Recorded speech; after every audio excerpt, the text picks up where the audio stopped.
Hello, Catarina? Can you hear Hello? us? Okay, Hi. perfect. I was, Okay, yes. thank you very much for being with us. I was very silently because I didn't know if I No, you could were on the speak, big so I'm so screen and we sorry. were looking at you. But Oh no! Oh no. hi. Okay, I'm now feeling very everything ashamed works now. right now. Perfect. So thank you very much for being here with us, and also thank you for this experience, this moving, and I'd like to say even an unusual experience that is your movie.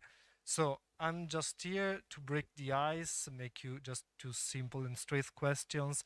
Then I hope that the audience will share their thoughts and maybe even some memories, because I guess this movie really helps to get through all their own memories. Also, please take note that I am going to translate my question and your answers moment by moment. All Tradurrò right. tutto volta per volta se avete bisogno. Okay, so it's really nice to see all those frames behind you. It seems they come out just from the movie. They're really nice. So it's just a really a simple question, maybe the most basic one, but I also think one of the most important. What was the sparkle that ignited the idea to share those memories and to go through your this personal odyssey of memories and recollections for your directorial debut? Well, first of all, thank you so much. I would love to be in the room with you, but this is the best, so I'll try to be as warm as possible. Francesco, I don't know if you want me to cut so that you can Maybe make you can the help me. translation. Yes, it will be really good. Yes, Ha I'll do. semplicemente Okay. detto che è Yeah. davvero felice di essere qui, le piacerebbe di essere in presenza, ma purtroppo questo è quello che si può fare e così facciamo per adesso. Perfect. And to answer your question, I was living in London. I was living in 2014. I was living in London, and well, I had a very trivial conversation, just like this, a Skype, like this. And when we were finishing the conversation, my father told me, "Katerina, just to let you know that your grandfather asked me to burn the letters between him and your grandmother, between him and my mother." Ok, tutto cominciato proprio con una conversazione Skype come questa che sta avendo in questo momento. Lei era a Londra, immagino anche per studio, e ha avuto una conversazione con suo padre, il quale le anticipava questa volontà del nonno di bruciare le lettere che avete appunto visto, questo bruciare che è stato raccontato poi anche nel film. And I got extremely moved, annoyed, angry with it, and we started a big discussion, a big fight, and I lost it because eventually my father told me, yes, they are your grandparents, but they are two people, and this is their intimacy, so you can't read Lei these si è letters. particolarmente arrabbiata per questa cosa, ha anche combattuto perché ciò non avvenisse, ma alla fine ha perso la battaglia per il semplice fatto che suo padre l'ha ricordato, questa è la loro storia privata, quindi tu non puoi interferire all'interno di essa. So I thought it was really, really unfair that someone died twice. I, I, I didn't meet my grandmother. She died 2 years before I was born.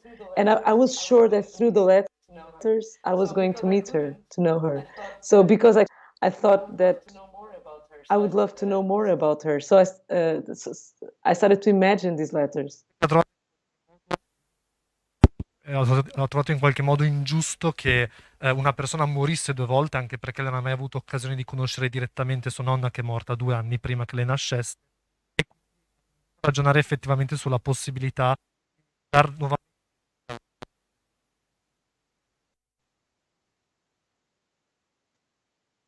Yeah, there's some Francesco, issues with the can I microphone. continue? Maybe I'm going to change it. Okay, Uh, okay.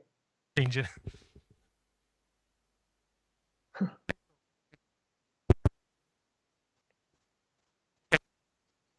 Okay, Yeah? Are you? please, we're here. Okay, okay. I'll just finish. And then I came back to Lisbon, and my father just showed me. I was still annoyed with these letters thing, and then my father told me, "Yeah, but you know about this vinyl that we recorded when we were very young, when I was 7 years old." And I was like, "What are you talking about?" Because it looked like a fiction story, and he was like, "Yeah, we recorded this little vinyl, and we sent it to my father when he was overseas with our voices. So we went to the house. The house of my grandparents was in the beginning of all of this thing to be sold. So it was like maybe 3 months before being sold, and there was the vinyl that was in a very bad condition.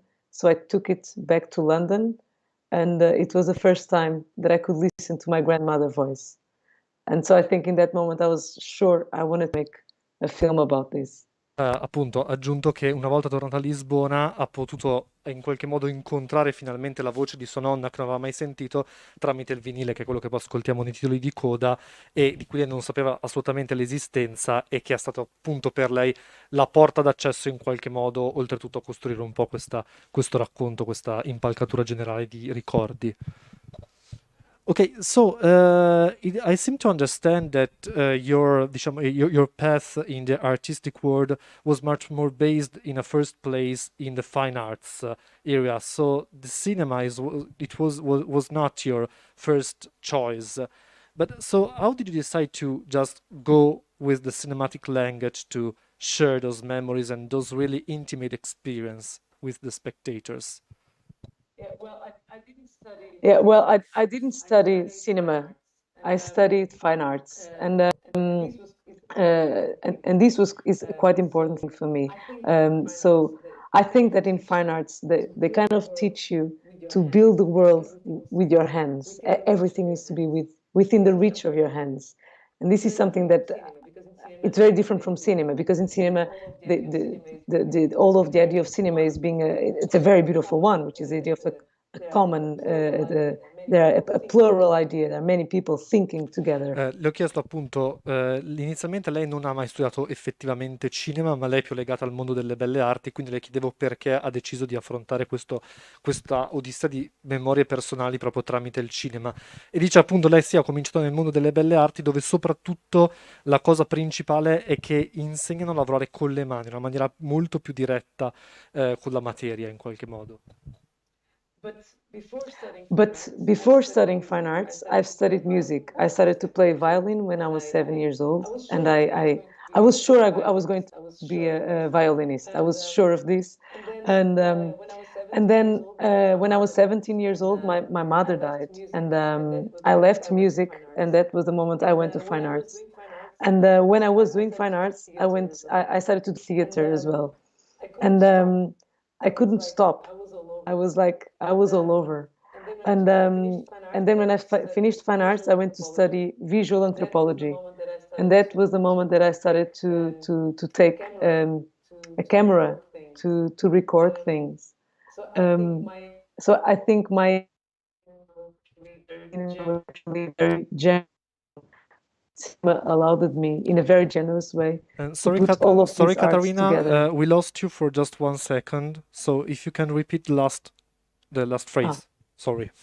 Yeah, no, I would just say that I think my encounter with cinema was a very generous one, in the sense that it allowed me to put all of these arts together, to put theater, music, fine arts together.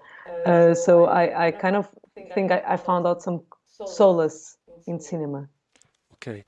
E oltretutto, in realtà lei ancora prima del mondo delle belle arti era stata una musicista, aveva suonato il violino per molto tempo, cosa che ha smesso di fare a 17 anni quando è morta sua madre, e dopodiché appunto lei è andata a Londra dove ha studiato belle arti e una volta concluso il percorso di belle arti, oltretutto si è approcciata al mondo dell'antropologia visuale.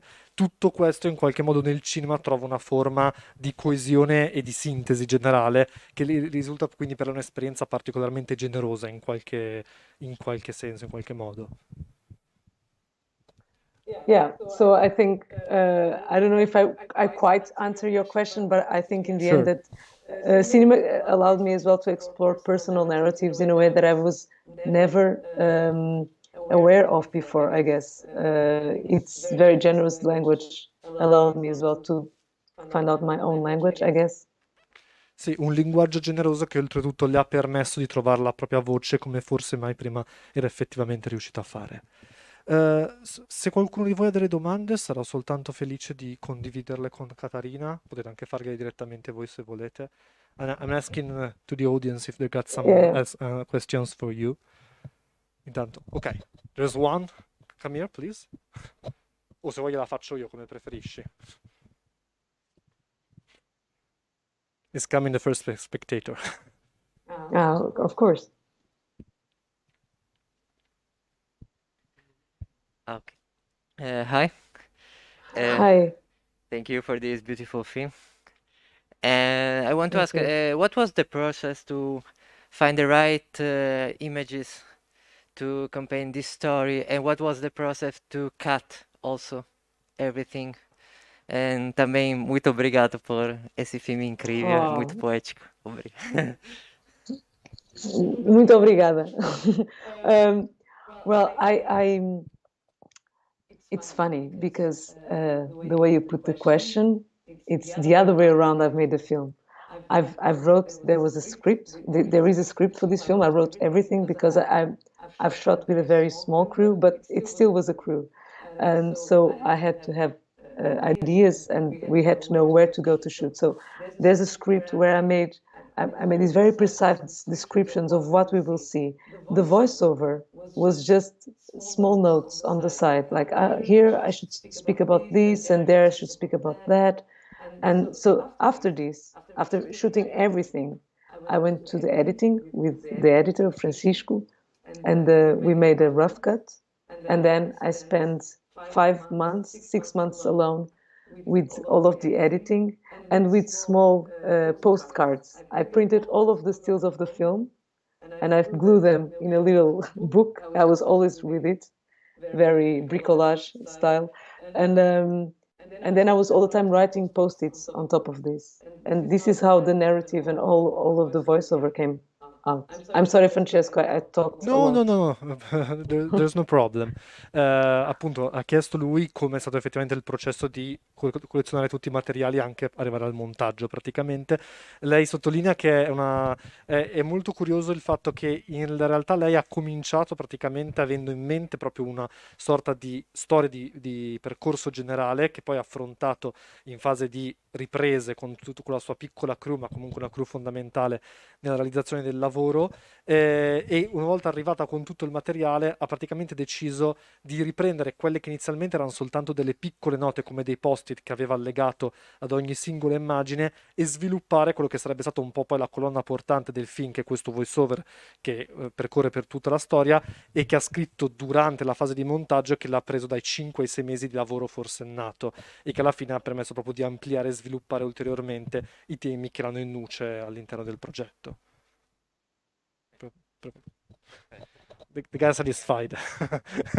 No, thank you. Thank you for your question. And I'm really curious about this thing because watching the movie sometimes I felt that it was like walking through a sort of exhibition of art exhibition, and sometimes I can see the postcards under the different images, feel them. Do you think that it would work even as a sort of exhibition, even without the sound, or the sound is so important for the movie? Yeah, well, I think they all inform each other. I think they're all kind of together, and suddenly it's there. You have this image of me lifting a tree, but the fact that you have the chaconne, and the story about the chaconne that Bach wrote the chaconne for violin after he saw he came to know that his wife died. It brings another level towards what you are seeing. So what I think it's quite curious about cinematic images as well is that you bring layers and layers of knowledge. So I'm not saying maybe it could work, but I don't know. I've built it in a kind of a way that they inform each other. Perfect. L'ho chiesto appunto perché vedendo il film effettivamente secondo me si avverte a volte quasi la sensazione di passeggiare per un'esibizione di fotografie e sembra quasi a volte proprio anche di poter quasi vedere quei post-it che lei segnava con le didascalie che andavano a illustrarli. E le chiedevo se quindi il film potrebbe avere quasi una seconda vita in questo modo o se la musica, l'elemento sonoro è fondamentale. Lei dice di sì, è fondamentale al punto tale che le due cose in qualche modo si assistono vicendevolmente e fa un esempio ben preciso il momento in cui lei sorregge questo albero e intanto suona la musica che Bach scrisse quando venne a sapere che non poteva incontrare più sua moglie, in qualche modo tendono a sottolineare, a sostenersi l'uno con l'altro. Quindi dice sì, forse potrebbe funzionare, però allo stesso tempo questa è la natura del lavoro con cui l'abbiamo affrontato, l'abbiamo scritto. There's some other questions from the audience. There's another guy. He's coming. You're welcome. Non mi piace la cosa che siate voi a parlare direttamente, almeno sente la vostra voce.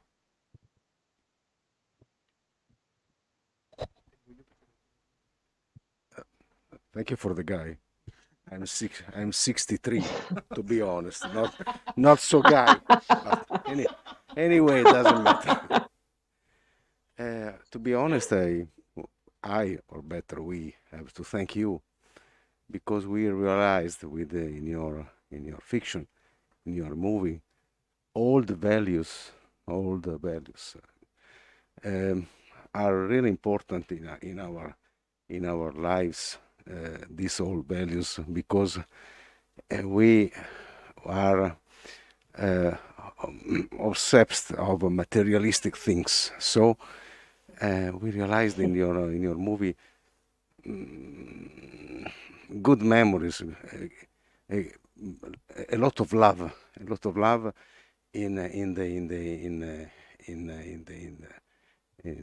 your photos, in everything you showed and you showed to us. Many thanks for that. It's not a question, to be honest. No, it's such a nice words. Thank you so much. Thanks to you. I no, it's like sometimes you don't know really what film you've done. You come to know the film you've done when you have people telling you what they felt, what they see, and because then the film is no longer mine. It belongs to you, to your eyes, and for me it's very beautiful to have this. So thank you so much. To you. Thank you. Have a great day, great evening, great life. Have You an too. important life. Appunto, lo scambio è stato relativo al fatto che il signore ringraziava per un film che in qualche modo tende a ricordare i valori essenziali in un momento in cui siamo molto legati agli aspetti più materialistici in qualche modo della vita e dell'esistenza.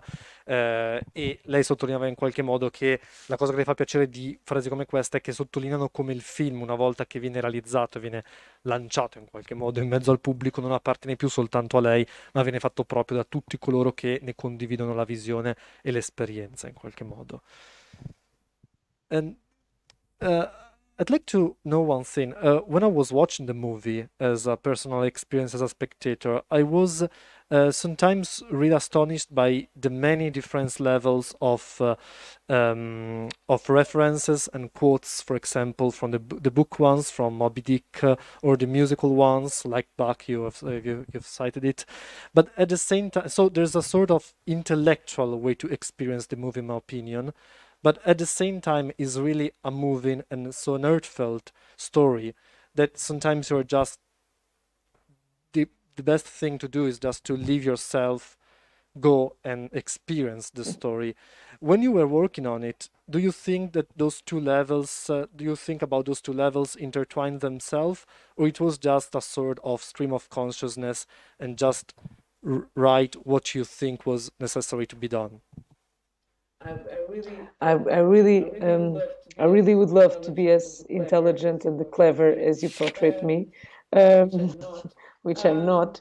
I have a very chaotic process. I read a lot and I see lots of things, and then I go to see all of these paintings and so on, and then I feel awful. I feel that I will never do anything there. So I'm like mixing all of these things together.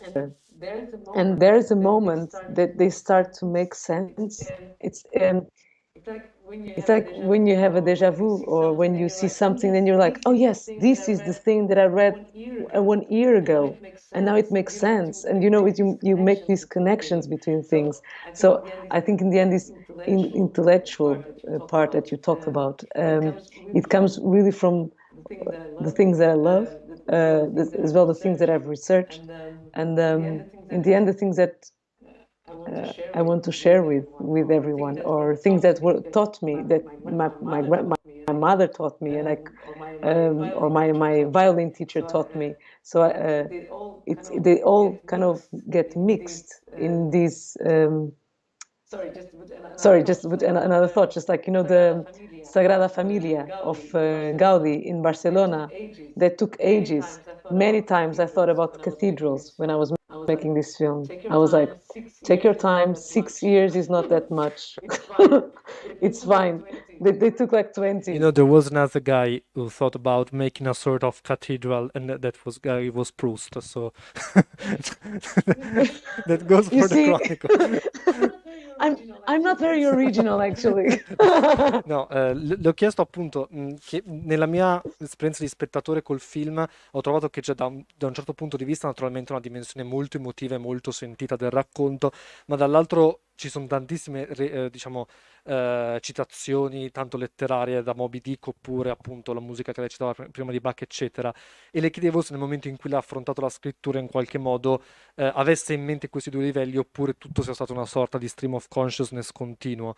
Lei dice, oltre al fatto di dire che non è così acculturata come io do a intendere, ma allo stesso tempo dice in realtà è tutto uno scavare in quello che è il patrimonio personale, e ogni tanto avere una sorta anche semplicemente di connessione immediata, trovare una frase che sembra perfetta per riprodurre quel momento, quell'emozione che si sta cercando di esprimere, e dunque inserirla all'interno del lavoro e nell'economia generale del lavoro, in quello che volta per volta va alla fine in realtà anche a inglobare il patrimonio umano e personale, che passa anche da ciò che sua nonna, sua nonna non perché non l'ha conosciuta, ma sua mamma gli ha insegnato, arrivando a costruire quella che lei dice una sorta di sagrada famiglia come quella di Gaudì, e quindi una sorta di cattedrale, che era un po' la sua immagine di riferimento.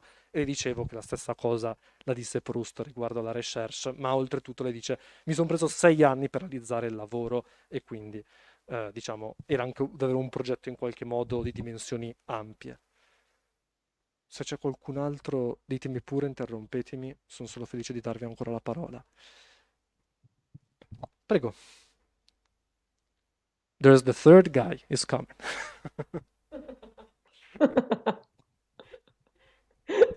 Grazie. Hi. Thank you. I also Hi. to thank you for your great film. So thank you very much. And Thank you. my question is about Portuguese culture, and I would like to ask you which are the particular aspect about, in fact, the Portuguese culture that are the most represented in your movie, and maybe in general in your cinema. Wow.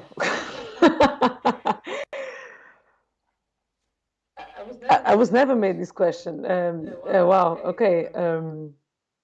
Well, I think that there's something that we Portuguese people export very well, which is this idea of nostalgia, and this idea of saudade, and this idea of melancholy. We are not all like that, but we exported these very well. And now, being a bit more serious, the story that I'm talking about my family, it's not very original. It's actually quite banal. These stories happen a lot in a dictatorship in Portugal. The Portuguese dictatorship is the longest one of the 20th century in Europe. It was 48 years of dictatorship. So these stories of man going to the overseas, and then to the colonial war, was quite normal. So actually, one of my questions when I was doing this film was like, how could they have this relationship? How could they have 6 children if they were all the time apart? How did it work? Like, literally, how did it work? Francesco, I don't know if you want to translate this bit and then I'll keep on. Yeah, perfect. Solo una cosa, è necessario che io traduca perché magari tutti capite perfettamente, non c'è bisogno. Se qualcuno ha bisogno me lo dica, se no forse qualcuno ne ha bisogno? No, okay, it seems that there is no necessity for my translation, so you can talk really freely. All right, I really would love to speak Italian, so I'm so sorry that we have to speak English. So, but I'll keep on going. And so then there's another thing about Portugal, and this is quite recent. We just recently started to speak about our colonial past. When I say speak, is to speak in a way we think about it in a critical way, in a critical manner. So. And this is something I can tell you that this is something that has like six years until now. We've been speaking about this in a more critical way, because until very recently there was all of these myths about the colonialism, the Portuguese colonialism, which was a good colonialism if compared to the Spanish one. There is no good colonialism. We have to speak. So this part of the film that is with the stamps that they actually belong to my grandfather collection. My grandfather had a huge collection of stamps, and no one knew what to do with it. So I was the one I started to see them one by one, and there was a moment that I felt so bad. So because I understood that these stamps, they weren't only stamps, they were the story of the Portuguese colonialism. So I think that's quite a Portuguese issue that we have to speak more about, and that contradicts a lot all of these narrative that the Portuguese people have been trying to export of melancholy and all of these. We have it, but we have other things about us that we have to speak of. They are not as beautiful and as poetic. And talking about poetry, this is something that I think Portuguese people they have a good bunch of poets, and for me personally, this is one of the things that I believe they inspired me the most. Portuguese writers, and we read them since we are very young, and I guess since very young they get in your brain. So this is something that. For sure inspired me a lot for this film, and is one of the things that I think I only wrote many of these things because I've read many people who wrote things before me, and many Portuguese writers who wrote very special and amazing books. I don't know if I quite answer your question. It's a very hard one. Thank you very much. Yeah, okay. Wonderful, thank you. I remember that we are streaming online this conversation. Can you hear me? Yeah. Now I can. Now it's perfect. Okay, perfect. I remind myself right now that we are streaming this conversation even on our Facebook page. So I'm going to translate for the audience at home. So just translate. Okay. Can you? So, I know. I sometimes it's cuts, but you will translate it in Italian, yes? Exactly. Really briefly, okay. No, perché abbiamo anche stiamo trasmettendola anche su Facebook, quindi la traduco per chi è a casa. Molto brevemente, la domanda: quali sono gli aspetti portoghesi, la cultura portoghese più presente all'interno del racconto? La risposta in un modo molto interessante, dicendo che allo stesso tempo la Portogallo è spesso in qualche modo connesso da un punto di vista artistico e poetico con l'idea della saudade e della melancolia, ma allo stesso tempo c'è molto di più, soprattutto per quanto riguarda la storia coloniale, che è una storia anche con i suoi lati oscuri e che non è stata mai adeguatamente affrontata. E questa storia, che lei stessa in qualche modo non conosceva, ha avuto modo di approfondirla e scoprirla soprattutto tramite i racconti familiari, un racconto familiare come il suo che lei definisce in qualche modo quasi banale, perché in realtà appartiene a un gran numero di famiglie che diciamo popolarono il Portogallo durante l'epoca in cui viene ambientata la vicenda, comunque raccontata, e la scena in cui vediamo tutti questi francobolli messi uno dopo l'altro tendono proprio a ricostruire in qualche modo in modo visivo ed efficace la vicenda coloniale del Portogallo e di affrontarla anche in qualche modo con una maggiore coscienza. Detto questo, però, c'è anche una connessione da parte sua molto forte con la letteratura portoghese, soprattutto con determinati scrittori che hanno approfondito questi sentimenti che poi lei ulteriormente esplora all'interno del film e del suo racconto. And I'm really curious about what was the involvement of your parents during the production of the movie. They were aware about the process of making it and how they assist you during the work. Yeah, no, my family was. This is a film about my family, but with my family as well, in the sense that all of the people that you saw in the film, most of them, except 3 persons, they are all members of my family. We are a big family. So it's funny because when I started to do the film, I asked their permission. I informed them as well, and in the beginning they were like, "Great idea, Catarina. It's great. It's your grandmother. She would be so happy. This is amazing." Some couple months after, they were like, "How are you going to do a film about someone that you have never met?" And then some months after, they were like, "This is a terrible idea. You should not make a film about our mother. This is terrible." So time went by, and they kind of forgot about the film because there are many things going on, and it took me a long time to do it. But then I started to make a casting between my youngest cousins, so they started to be part of the film. And then the oldest one, they were like, "Oh, okay, she's taking our grandchildren to play us." So, and in that moment, it became a film of the family. Appunto quale sia stato il coinvolgimento della sua famiglia, se l'hanno assistita durante la lavorazione, le fa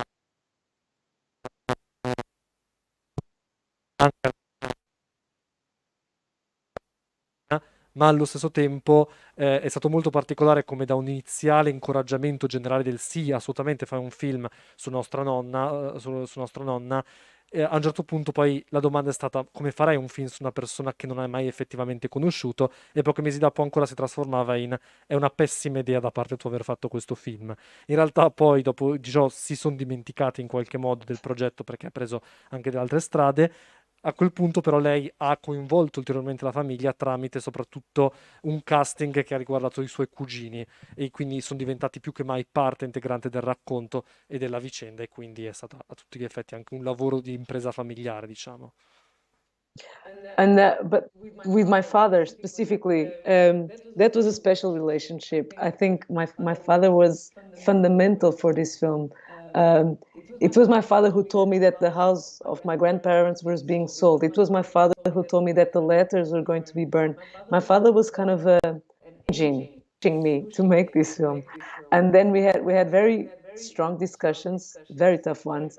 And I mean, one of them appears in the film. It's not a discussion, but when I gave my father the script of the film, the day after he calls me and he was like, "Catarina, we need to."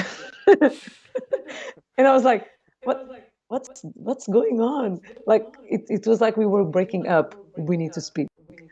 And then we had all of these dialogue that appears in the film about what's true and what's not true and what's the problem with that. And in the end, I think he was extremely loving and generous. This film would never be made without my father and his generosity, even for this discussion. E aggiunge che appunto il ruolo predominante da questo punto di vista sicuramente ce l'ha avuto suo padre, che è stata una figura assolutamente generosa, con cui ha avuto una serie di discussioni, alcune delle quali molto accese, soprattutto quella che viene poi inserita anche all'interno del film, in cui la chiama un giorno dal niente e le dice con serietà dobbiamo parlare Catarina, facendo riferimento al fatto che avesse cambiato il suo nome all'interno del racconto. Ma anche questi dialoghi un po' più conflittuali in realtà hanno permesso di costruire e dare ancora più spessore e ricchezza al film. And a simple question, because you before you stated that you were not raised in a cinematic education, but mind when you were working on Sorry, Francesco? Okay, sorry, there's some issues with the microphone again. Did you have Yeah. some references, directorial references, some directors you like? Of course. I'd Of like to know course. which one of them. Lots of them, and many of them are Italian as well. So I remember the first time I went with my father to see an Italian film in a cinema, and he was like, "This was one of my favorite films when I was young," and it was Amarcord by Fellini, and it completely blew my mind. I was very young, and it was like, and I remember this thing of Amarcord, of the Four Seasons, was something that I'm seeing, and then I saw all of the Fellini films, and then Pasolini, that has all of these amazing magic going on in the most severe conditions many times, and the ability as well of laughing ourselves. It's something that I've always found very amazing. And then, of course, I think I would never do films if I haven't saw any film of Agnes Varda. That is for sure a very big reference, and someone that some things that she said, they are still in the back of my mind when I'm writing. And then there are lots of Portuguese directors that I thought that António Reis and Margarida Cordeiro that are part of this novel vague of Portuguese cinema in the 70s. And I think some directors, they are so amazing that you think that the ideas are yours, but they are theirs. Like Tarkovsky and Bergman. It's after doing this film, I rewatched some of the films of Bergman, and I was like, "This is from here. This idea, it was from him. It's not mine." I saw many things. I see many parallels between many of these things. So there are lots of influences for me to do films. I think it's like in art history, like Renaissance could never exist if there wasn't the medieval time, and you could never have classicism if you didn't have Renaissance, or romanticism without classicism. Things always come after another. So I think I really acknowledge all of the ones that came before me, because I'm pretty sure I could have done anything without them. Ho chiesto quali fosse, se avesse appunto dei registi che lavoravano a questo debutto, le ho detto assolutamente sì, anche italiani, facendo soprattutto riferimento ad Amarcord di Fellini, che è stato un momento iniziatico in quanto l'ha visto al cinema con suo padre,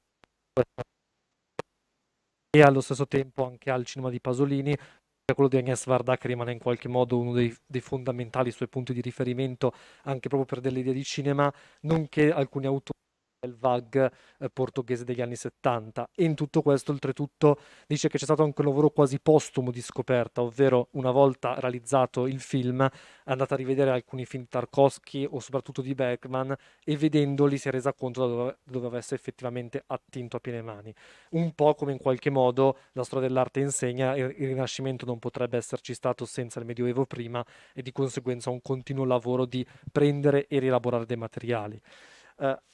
In fact, when I was watching the movie, it came to my mind Tarkovsky when he was talking about the fact to trying to sculpt the time, trying to give a form to the time.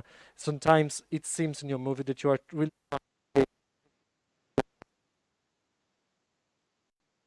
Francesco, I think Okay. I lost No, you. just I there. was observing that sometimes it seems in your movie that you're really trying to give a shape to the time, just focusing on the time that is passing and trying to give it a shape. I think this is something that that people who are artists, and they try to do all the time. I think artists are so afraid of time that they try to sculpt it. Honestly, they try to handle it, and it's not possible. I think it's like it's a fight towards death, actually. If I can stop time, maybe I won't die. And it's funny because Tarkovsky has this, Marguerite Yourcenar as well, the French writer, and then if you think about Michelangelo, the artist, that he would say that the sculptures, they were already inside the rocks. He just needed to find out. And it's quite interesting. It's like things were already waiting for them or all of us. I don't know. But I guess that that the relationship with time is something quite difficult and yet very good for artists to create. Dicevo che effettivamente mi tornava in mente ogni tanto il saggio di Tarkovsky, Scolpire il tempo, e che il suo film in qualche modo sembra voler dare una forma al tempo, cercare di in qualche modo congelarlo e riuscire a dargli una forma. E lei sostiene che in qualche modo questo in realtà è lo scopo ultimo di tantissima arte, quella di sfuggire alla morte, proprio fermando il tempo e dandogli una sua forma. Questa è una cosa che appunto riguarda tanto Tarkovsky quanto anche alcuni scrittori, anche Michelangelo nella sua arte, in qualche modo è un continuo confrontarsi con questo tema, con questa battaglia, e che diventa in qualche modo alla fine un vero e proprio energizzante per costruire un'arte che riesce a superarlo alla fine del tempo, effettivamente. There's another question. Is coming.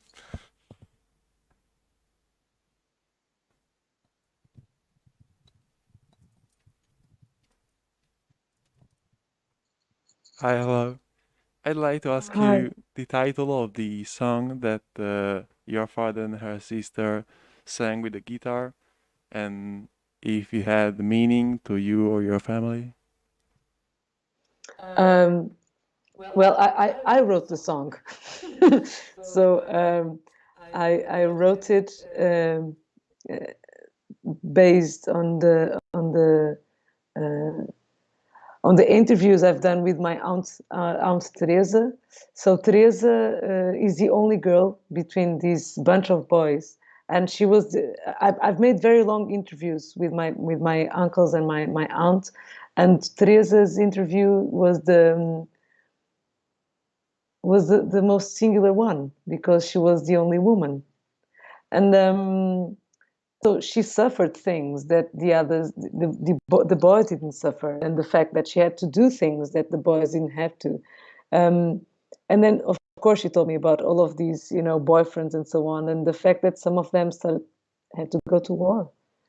And for me, this was such an unbelievable thought that I'm dating someone and this person will leave because she or he will go to war. It's just like.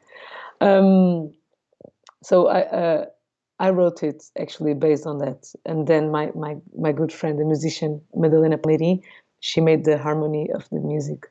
So I'm sorry, I wrote it. Too bad I can't listen to it in Spanish. Aveva appunto all'interno della storia familiare, la canzone che a un certo punto viene cantata all'interno del film, e lei invece arriva ad averla scritta nel momento in cui si è confrontata con soprattutto le figure femminili della sua famiglia, con sua zia in particolare, che le raccontavano di queste storie d'amore che terminavano all'improvviso per la partenza dei propri compagni per la guerra. Di conseguenza questo pensiero, questa tragicità in qualche modo che oggi a lei risulta quasi incomprensibile, l'ha portata a scrivere la canzone, che poi è stata armonizzata da un suo amico musicista, e quindi si spera appunto che un giorno arrivi anche su Spotify, magari potremo ascoltarla tutti insieme. I think there's no more questions from the audience.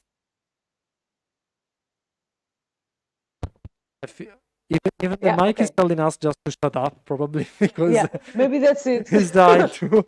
Enough is enough. Exactly. So thank you very much, Catarina, for being with us, and thank you again for your movie. Thank you. Hope really that it's going to have many more screenings in even in Cinema Beltrade, but also in Italy, and many more cinema possible. Thank you very much. Thank you to all of you. Thank you, Francesco, and thank you, Cinema Beltrade. It's an honor. Thank you. It was really a pleasure. Thank you, and good night. Ciao, ciao. Good night.